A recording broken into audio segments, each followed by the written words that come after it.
اسلام ہماری زندگی میں ہوتا تو میری قوم کا ایک جوان بھی بے نمازی نہیں ہوتا. اگر اسلام ہماری زندگی میں ہوتا تو میری قوم کے 17 سال کے جوانوں کے ہاتھ میں شراب کے پیالے نہیں ہوتے. اگر اسلام ہماری زندگی میں ہوتا تو میری قوم کے جوان زنا کے اڈے پر موجود نہیں ہوتے. اگر اسلام ہماری زندگی میں شامل ہوتا تو ہمارے جوانوں کے ہاتھ میں تاش کے پتے نہیں ہوتے.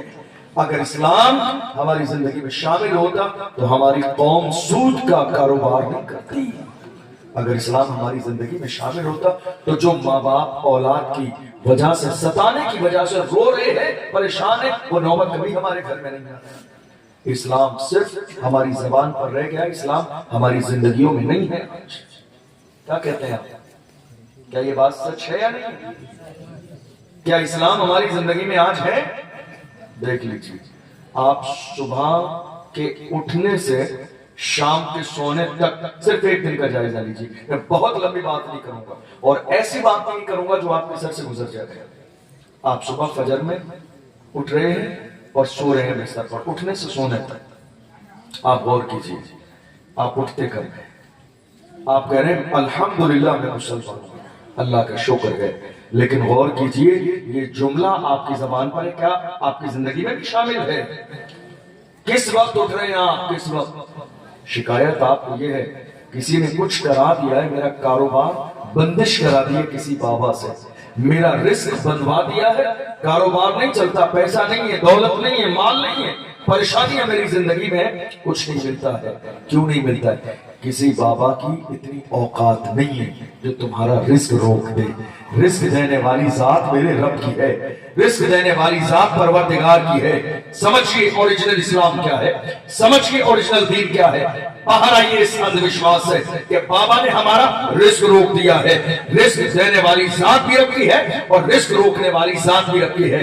تم نے رزق لینے والا کام کیا ہی نہیں. پیغمبر صادق و مصدوق نے فرمایا جس گھر میں فجر کے وقت میں ناپاک مرد اور ناپاک عورت سو رہے ہو, فجر میں جاگے نہیں اور جاگ کر غسل نہ کریں, سوتے رہیں اور فجر کا وقت گزر جائے, وہاں رحمت والے فرشتے نہیں آتے.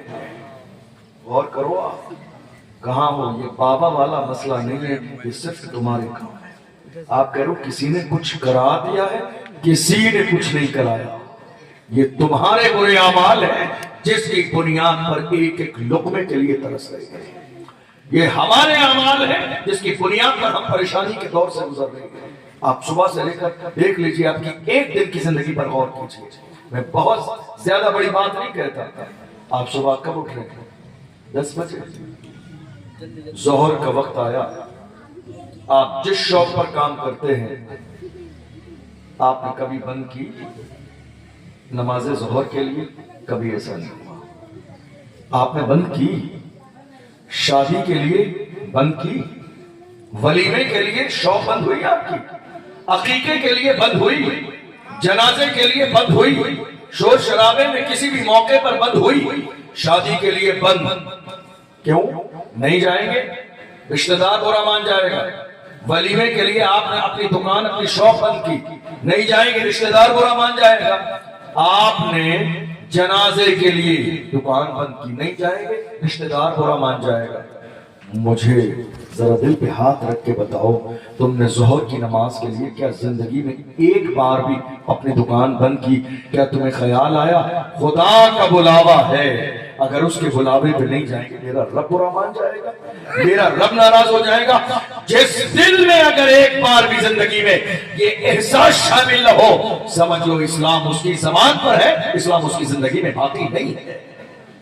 کہاں ہیں ہم ایک دن کی زندگی پر؟ آپ غور کر لیجئے, ایک دن کی زندگی پر ہم مومن ہیں, اسلام کہاں ہے ہماری زندگی میں؟ آپ شام تک چلے جائیے, ہم جو کاروبار کرتے ہیں کتنی بار ایسی ہوتی ہے, ایک شخص اپنی دکان پر کاروبار کرتا ہے, اس کے پاس کوئی چیز 100 روپے کی ہے, بیچ رہا ہے 500 روپے کی, کسی شخص نے آ کے اس کی قیمت لگائی 400 روپے, تو انسان اسی حلال کو حرام کیسے کرتا ہے جانتے ہو؟ وہ کہتا ہے اللہ کی قسم کھا کے کہتا ہوں 400 روپے تو میری خرید نہیں. سمجھ رہے ہیں اس بات کو؟ تم نے حلال کو حرام کر لیا. یہ تمہارا صبح سے شام تک کی زندگی ہے. 400 की चीज नहीं थी, वो थी 100 की, बेच रहे थे 500 की, उसने 400 लगाए तो तुमने क्या कहना था? नहीं साहब मेरा दिल नहीं है, मेरा नहीं पड़ता पड़ता है, मैं नहीं बेचता। आपने क्या कहा? 400 रुपए की। तो मैं कसम खा के कहता हूँ मेरी खरीद भी नहीं है। तुमने अल्लाह की झूठी कसम खाई, तुम्हें अंदाजा भी नहीं है। तुम क्या सोच रहे हो 100 रुपए तुम्हें ज्यादा मिल जाएंगे तो जिंदगी गुजर जाएगी? नहीं मेरे अजीजों, जिंदगी 100 रुपए से नहीं, रब की रहमत से गुजरती है, उसकी इनायतों से गुजरती है। वो जब करम फरमाने पे आता है, तुमने देखा नहीं कितना करीम है वो परवरदिगार, कितना रहीम है वो परवरदिगार। उसकी शान तो ये है कि समंदर की मछलियों को भी बगैर बिजनेस के रिस्क अता फरमाता है। तुमने गौर किया कभी? समंदर की एक व्हील मछली को देख लो, कौन टनों खाना खाती है रोजाना, मगर ये सिर्फ रब का करम है कि बगैर कारोबार के अल्लाह समंदर में भी मछलियों को रिस्क अता फरमाता है कोई उनका कारोबार? है कोई उनका बिजनेस? नहीं, मगर अल्लाह रिस्क देता है। आप खेती से जुड़े हुए लोग हैं, आपने देखा होगा हम जमीन खोदते हैं, 200 फीट 300 फीट जमीन खोद लेते हैं कभी बोरिंग के लिए।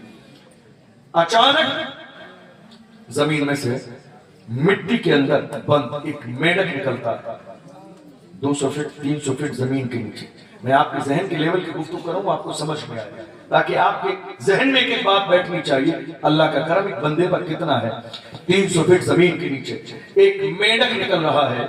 हालत ये है, नीचे भी मिट्टी है, ऊपर भी मिट्टी है। हम ये देख रहे हैं जिंदा रहने के लिए हवा की जरूरत, जिंदा रहने के लिए पानी की जरूरत, जिंदा रहने के लिए खाने की जरूरत। इसका मतलब यह है कि 300 फीट जमीन के नीचे एक मेंढक जिंदा है तो मेरा परवरदिगार 300 फीट जमीन के नीचे उसके लिए हवा का भी इंतजाम करता है, पानी का भी इंतजाम करता है, खाने का भी इंतजाम करता है। जब जानवरों को रिस्क मिल रहा है तो हम तो अशरफुल मखलूकात हैं, हमें रिस्क क्यों न मिलेगा? यकीन की कमी है इसलिए जिंदगी में परेशान है, वरना अल्लाह का कुरान कहता है वमा मिन दाब्बतिन फिल अर्द इल्ला अल्लाह रिज़्कुहा, जमीन में कोई जानवर भी ऐसा नहीं है मगर अल्लाह अपने करम से उन्हें रिज़्क अता फरमाता है। एक जानवर भी ऐसा नहीं है मगर अल्लाह अपने करम से जानवरों को रिज़्क देता है। तो अल्लाह ने हमें तो अशरफुल मखलूकात बनाया, लेकिन हमारा ईमान कहाँ है? इस्लाम हमारी जिंदगी में कहाँ है? दीन हमारी जिंदगी में कहाँ है?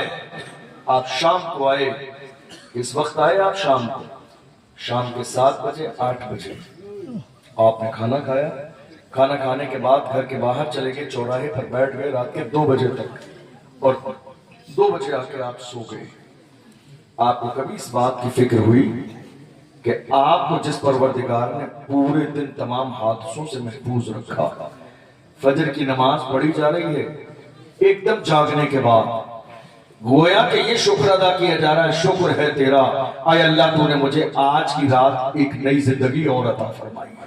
उठते ही नमाज पढ़ी जा रही है, सजदे शुक्र अदा किया जा रहा है, शुक्र है मेरे परवरदिगार, तू चाहता तो मौत का फरिश्ता भेजकर आज की रात में मेरी जिंदगी को तमाम कर देता, मगर तूने एक दिन की जिंदगी मुझे और अता फरमाई है।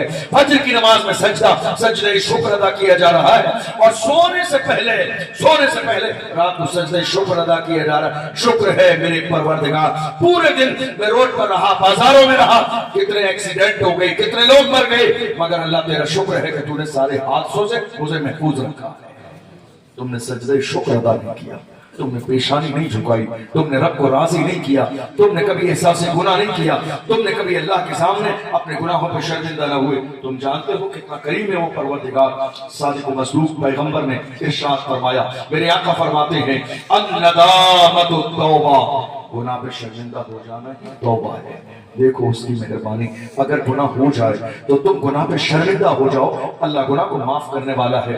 दूसरे मकाम पर मेरे आका ने फरमाया अत्ताइबु मिनज़्ज़म्बि कमन ला ज़म्बला, गुनाहों से तौबा करने वाला बंदा जब वो गुनाह से तौबा कर लेता है तो वो ऐसा ही गुनाह से पाक हो जाता है गोया कि उसने गुनाह किया ही नहीं है। ये अल्लाह की रहमत है, ये उसका करम है, ये उसकी मेहरबानी है, ये उसकी इनायतें हैं। लेकिन आप गौर कीजिए कि इस्लाम हमारी जिंदगी में कहाँ है। हम कह रहे हैं लब्बैक या रसूल अल्लाह, या रसूल अल्लाह हम हाजिर हैं। एक दिन, सिर्फ एक दिन गौर करके देख लो, मेरी कौम के जवानों से मैं हमेशा कहता हूँ, एक दिन संजीदगी के साथ रसूलुल्लाह की महफिल में बैठकर ईमान को अपनी जगह बख्शने के लिए ये सोच लो कि हम रसूलुल्लाह से वादा कर रहे हैं, या रसूलुल्लाह हम हाजिर हैं। हम हाजिर कहाँ हैं? हम कहाँ हाजिर हैं? तुमने हीरो नहीं देखे, तुम तो नाचने गाने वालों को हीरो समझते हो, वरना हमने और आपने हमारी माते की आंखों से हीरो देखे हैं। हमने देखा है पिछले साल जब रमजान का महीना आया, फलस्तीन की सरजमीन पर बमबारी की जा रही थी, लाशें गिर रही थी, घर गिर रहे थे, मस्जिदों के ढेर पड़े थे, जवान बेटों के लाशें पड़े थे, मगर अल्लाह की इज्जत की कसम खा के कहता हूं, फलस्तीन के जवानों ने न एक सजदा कज़ा किया, न नमाजें कज़ा की, न रोजा छोड़ा है, न तरावी छोड़ी है, न जुमा छोड़ा है, न सदका छोड़ा है, न शुक्र छोड़ा है। हाल ये है, जवान 22 साल के बेटे का जनाजा सामने है और एक 50 साल का बाप अल्लाह अकबर सजदा करता है और सजदा करके कहता है जान दे दी फिर उसी की थी, हक तो ये है कि हक अदा न हुआ। जवान बेटे की लाश निगाहों के सामने है, फिर भी बाप सजदा करके कहता है न मस्जिद में न बैतुल्लाह की दीवारों के साए में नमाज इश्क अदा होती है, तलवारों के साए में। नारे तकबीर, नारे रिसालत, इसमें गौसे आज़म, मज़हब इस्लाम, मुफ्ती अशरफ गिलानी साहब। इस्लाम कहाँ है हमारी जिंदगी में? गौर कीजिएगा। मैं आपको एक छोटी सी बात बताऊं, सोशल मीडिया का दौर है, हम किसी भी छोटी सी चीज को देखते हैं तो उठाकर अपने स्टेटस पर लगा देते हैं। कोई नाच रहा है, हमने उठा के स्टेटस पे लगा दिया। कोई गाना गा रहा है, हमने उठा के स्टेटस पे लगा दिया। कहीं डांस पार्टी हो रही है, हमने उठा के स्टेटस पे लगा दिया। मैं जवानों से कहता हूँ, जवानों स्टेटस लगाने से पहले भी गौर किया करो, वरना तुम्हारे मोबाइल के स्टेटस को देखकर दुनिया तुम्हारे स्टेटस का अंदाजा लगा लेती है कि तुम्हारा अपना लेवल क्या है, तुम्हारा अपना मेयार क्या है, तुम्हारी अपनी शान क्या है, तुम्हारा अपना मकाम क्या है। अरे हम क्या थे और क्या हो गए? पूछो डॉक्टर इकबाल से हमारी तारीख क्या है, तो डॉक्टर इकबाल ने कहा था हमारी तारीख रही है, ढल न सकते थे अगर जंग में अड़ जाते थे, पांव शेरों के भी मैदान से उखड़ जाते थे, तुझसे सरकश हुआ कोई तो बिगड़ जाते थे, तीर क्या चीज है हम तोप से लड़ जाते थे, शान आंखों में न जचते थे जहादारों की, कलमा पढ़ते थे हम छाओं में तलवारों की। हम जो जीते थे तो जंगों की मुसीबत के लिए और मरते थे तेरे नाम की इज्जत के लिए।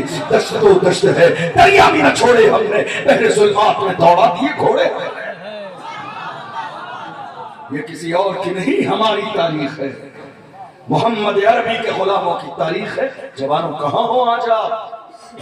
ये जवानी अय्याशियों के लिए नहीं है, जवानी शराब के लिए नहीं है, ये जवानी ज़िना के लिए नहीं है, ये जवानी नाफरमानी के लिए नहीं है, ये जवानी जो है नशे में जाय करने के लिए नहीं है, ये जवानी तबाह बर्बाद करने के लिए नहीं है। तुम्हें अंदाजा भी नहीं है, दुनिया की हर कौम का सबसे कीमती सरमाया उस कौम के नौजवान होते हैं। सबसे कीमती सरमाया, सबसे बड़ी दौलत दुनिया की हर कौम के उस कौम के जवान होते हैं। ये जवान हिदायत के रास्ते पर रहे तो कौमें मुअज़्ज़ज़ रहती हैं, और अगर यही जवान गुनाहों की दहलीज पे कदम रख दें तो कौमें ज़लील और रुस्वा हो जाती हैं। कहाँ हैं हमारे जवान? अल्लाह अकबर। अफसोस होगा आपको ये जानकर, हमारे 17 साल के जवान कहाँ हैं? शराब के ठेके पर। रात के 3 बजे शराब के ठेके पर छापा पड़ा एक जगह, 10-20 जवान पकड़े गए। खबर आई, तहकीक की गई, कलेजा फट गया कि 17-18 साल के 15-20 जवान शराब पीने वाले, नशे में धुत जमीन पे गिरने पड़ने वाले किसी और के नहीं, हमारे जवान थे। गौर करो, गौर, कहां है मेरी कौम के जवान? ये शराब के अड्डे तुम्हारे लिए नहीं है, ये ज़िना के अड्डे तुम्हारे लिए नहीं है, तुम्हें अंदाजा भी नहीं है। शराब, मेरे आका ने इरशाद फरमाया, शराब के बारे में मेरे नबी ने फरमाया शराब उम्मुल खबाइस है, यानी दुनिया की सबसे बुरी चीज अगर कोई है तो वो शराब है। इंसान जब तक शराब नहीं पीता है हजारों गुनाह से महफूज रहता है, लेकिन जब इंसान शराब पी लेता है तो हजारों ऐसे गुनाह कर लेता है जिसको करने के बारे में जिंदगी में कभी उसने सोचा ही नहीं। एक औरत, अल्लाह अकबर, एक पारसा नेक परहेजगार इंसान को जंगल में रहता है, इबादत करता है, बुलाया अपने اپنے گھر میں کسی بہانے سے. جب وہ آ گیا تو اس نے دروازہ بند کر دیا اور کہا اب میری 3 بات ماننی پڑے گی ورنہ تیری عزت بھی جائے گی جان بھی جائے گی. بات کیا ہے؟ کہا تیرے لیے جان بچانے کا ایک آپشن صرف اتنا ہے, یا تو دیکھ یہ شراب کا ایک جام ہے, شراب پی لے. دوسرا آپشن یہ ہے کہ ایک لڑکا ہے اسے قتل کر دے, اور تیسرا آپشن یہ ہے کہ میرے ساتھ زنا کر لے. اور اگر ان تینوں میں سے تو کسی بات کے لیے راضی نہ ہوا تو میں شور مچا دوں گی کہ تو نے میرے ساتھ زیادتی کی ہے. لوگ آ جائیں گے, کہیں منہ دکھانے کے قابل نہ بچے گا. اللہ اکبر. پھنس گیا وہ شخص, کیا کروں کیا نہ کروں. سوچتا ہے زنا کروں گا یہ گناہ کبیرہ ہے, جہنم میں جانے کا ذریعہ ہے, اللہ رسول ناراض ہو جائیں گے. میرے آقا نے فرمایا, بخاری کی حدیث ہے, انسان جب زنا کرتا ہے اس وقت میں ایمان اس کے اندر سے نکل جاتا ہے. وہ زنا کرنے کی حالت میں حالت ایمان میں نہیں ہوتا ہے, ایمان اس کے اندر سے نکل جاتا ہے. غور تو کیجئے, کہاں ہیں آپ, کیا سوچ رہے ہیں آپ کو اندازہ نہیں ہے سامان 100 برس کا ہے بلکہ خبر نہیں. آگاہ اپنی موت سے کوئی بشر نہیں. کہیں ایسا نہ ہو, زنا کرنے والوں سے ہمیشہ کہتا ہوں, کہیں ایسا نہ ہو تمہیں ایسی حالت میں موت آ جائے جس وقت تمہارے جسم سے ایمان نکالا جا چکا ہو. کیا ٹھکانہ ہوگا تمہارا. ایمان ہے تو جنت ملے گی, اور اگر ایمان نہیں ہے تو ہمیشہ کے لیے جہنم. وہ اللہ نے بھڑکا دیا ہے جن کا ایمان سلامت نہیں ہے. غور کیجئے, اس نے سوچا اگر میں زنا کروں گا تو یہ گناہ کبیرہ ہے, کسی بھی قیمت میں معاف نہ کیا جائے گا. اللہ اکبر. اس نے سوچا قتل کروں تو اللہ نے منع کیا ہے, من قتل نفسا بغیر نفس فکأنما قتل الناس جميعا. اگر ایک ناحق انسان کو قتل کر دیا تو گناہ اتنا ملے گا گویا کہ پوری انسانیت کو قتل کر دیا. کیا کروں, سوچتا رہا, کافی پریشر تھا, سوچتا رہا. 3 گناہ سامنے ہیں. میری بات سمجھ آ رہی ہے؟ 3 گناہ سامنے ہیں. شراب کا پیالہ بھی ہے, قتل کرنے کے لیے جوان بھی ہے, اور زنا کرنے کے لیے عورت بھی ہے. 3 آپشن ہیں. اللہ اکبر. آپ غور کرو, جہاں تک میں نے اس واقعے میں سمجھا, اگر وہ زنا کر لیتا تو 2 گناہ نہیں ہوتے, نہ شراب پینی پڑتی اور نہ ہی اس کو جو ہے قتل کرنا پڑتا. اور اگر قتل کر دیتا تو نہ شراب پینی پڑتی نہ زنا کرنی پڑتی. مگر اس کے ذہن میں اس وقت بات یہ آئی کہ سب سے آسان کام ہے شراب اٹھا کے پی لینا, شراب کا جام منہ سے لگا لینا. غور کرنا جوانوں, شراب تو میرے نبی نے کیا کہا, ام الخبائث ہے, تمام برائیوں کی جڑ ہے شراب, تمام ہلاکتیں اسی کی بنیاد پر ہوتی ہے, گناہ اسی کی بنیاد پر ہوتے ہیں. اللہ اکبر. اس نے اٹھایا, کہا میں ان تینوں میں سے جو چوز کرتا ہوں وہ شراب ہے.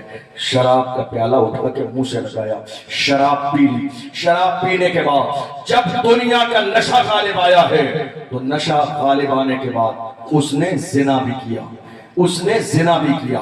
شراب کا نشہ غالب آنے کے بعد اس نے بچے کو قتل بھی کیا. شراب کا نشہ آنے کے بعد, غور تو کرو, نشہ نہیں کیا تھا تو زنا کو گناہ کبیرہ سمجھ رہا تھا. جب تک نشہ نہ کیا تھا قتل کرنے کو گناہ کبیرہ سمجھتا تھا. مگر اس نے ایک گناہ کی بنیاد پر, اب شراب کا نشہ اتنا غالب ہے, نہ زنا برا لگتا ہے نہ قتل کرنا برا لگتا ہے. اللہ اکبر. شراب پینے کی بنیاد پر اس نے دونوں گناہ کیے. اندازہ لگائی کیا میرے نبی کا کلام سچ نہیں ہے؟ حضور نے فرمایا تمام گناہوں کی جڑ ہے شراب. کہاں ہے ہمارے جوان شراب کے ٹھیلے پر؟ اللہ